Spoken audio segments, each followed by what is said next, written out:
It's the worst kind of politics. Strong criticisms this evening for a comment made by Minister of State for Works Everald Warmington while campaigning in Southeast St. Mary recently.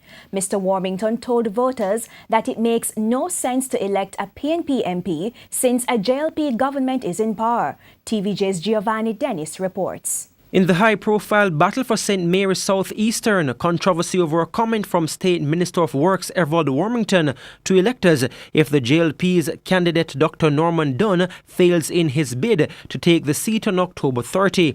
Mr. Warmington, a State Minister of Works, made this comment in the presence of senior cabinet ministers such as Robert Montague, the National Security Minister. It makes no sense, I want to tell you, to elect a PNP member of parliament when you have a Jamaica Labour Party government.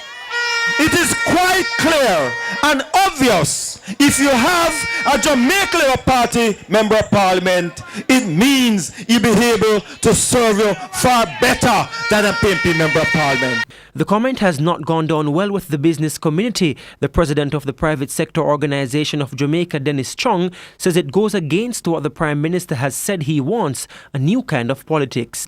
And I thought we had moved away from that.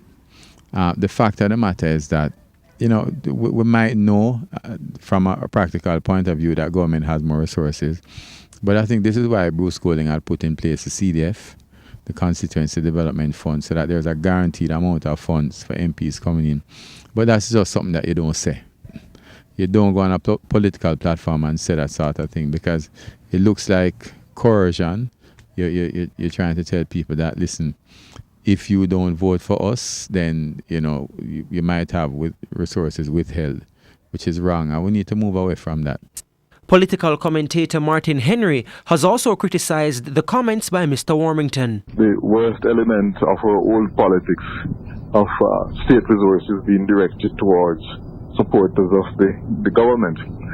We would hope that the earlier pronouncements made by the Prime Minister and others that the roadwork in Southeast St. Mary and other projects involving state agencies would be for the benefit of the people in Southeast St. Mary without particular regard to an upcoming election. He says the Prime Minister must act decisively against Mr. Warmington, who was warned to behave when he was appointed. Public reprimand of his Minister of State would be the lowest level of intervention, and I certainly expect that he will do that.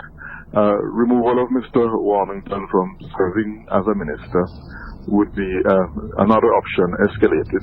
Clearly, there is no prospect of removing him as a member of parliament, but I expect the Prime Minister to speak loudly, clearly and boldly about this present government formed by the Jamaica Labour Party, rejecting the old-time politics. Giovanni Dennis, TVJ News.